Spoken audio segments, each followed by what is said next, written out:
Hey babes, my name is WillyJStewart, and today we're going to be looking at the new expansion pack I just made you guys for the new Call of Duty Ghosts.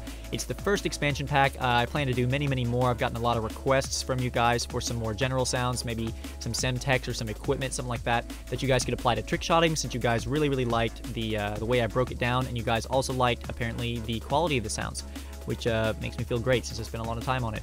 Basically, and most conveniently, I've named the folder exactly the same name as the original folder, which means you guys can simply drag and drop and it will automatically update files. I recommend you keep this file name the same because in the future, when I update maybe some sounds that I already have sounds for in the pack, but maybe I feel like they need updating or improvement on their quality, this will be easy for me because all you guys have to do is merge the folders.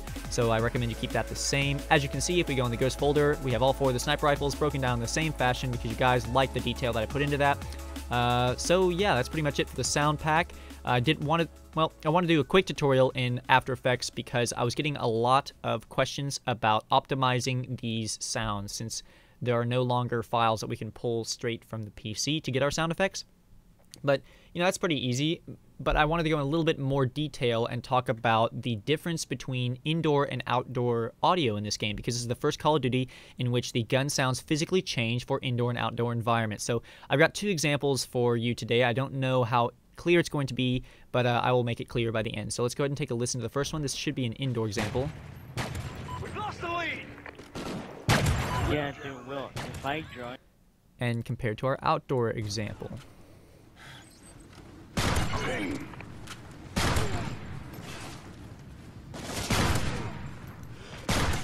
So it might be a little hard to hear with the background noise. Unfortunately, I haven't hit enough clips, or at least I feel like I have not hit enough clips yet in Ghosts to really get a clip that exemplifies this best. But I believe they are the same audio file, except the end is just cut off for indoors, since in indoor environments you will have less reverb, and in the outdoor you will hear a very long reverb. So if you open up the shots, you can see, or hear, that we've got the full sound with the entire reverb. That's why the audio files are so long. But unfortunately, we want to optimize that, especially for perfectionists like me. So I've created two little files here, one with an indoor environment and one on Octane with an outdoor environment.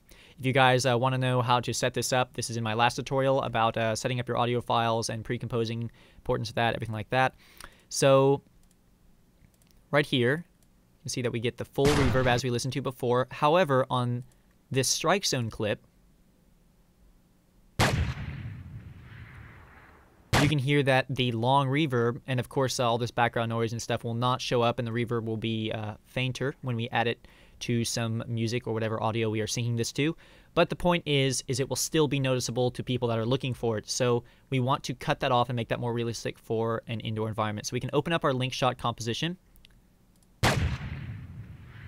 And basically you want to go to not quite at the end because we want a little bit of reverb, but maybe just a few frames after, like so. And we're going to hit a keyframe for our audio levels, and then we're going to go a little bit beyond that, maybe a second or so, and we're going to bring this down to -48.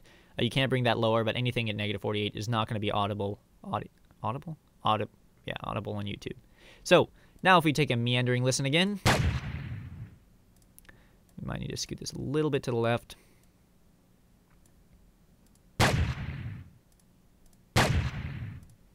Maybe this one keyframe back a little bit. There we go. And now we're getting no long reverb, but we're getting that short, immediate echo, and that's what we want. So now when we go back to our strike zone clip and play this again,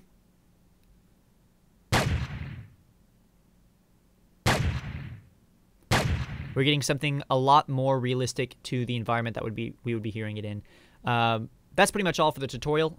Basically, for me, sound design is one of the more important aspects of an edit, because I feel like that is, in the end, the thing that's going to stick to you most. You're not going to remember the quad feeds and the 5-minute on-screens, but you're going to remember the little details of the edit and the style and the flow. And frankly, your quality of the edit is directly proportional to attention to details, and this is a detail that's easily fixable.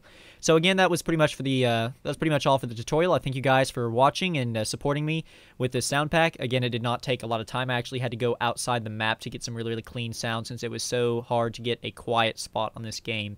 But I hope it helps. If you guys have any suggestions for any more tutorials in Cinema 4D, After Effects, basically any program where there basically a program that's listed in my background, that would be wonderful. I hope this has provided some insight for you guys for how malleable these sounds are for your edits or any type of style that you're going for. And again, thanks for watching, and I'll see you guys in the next video.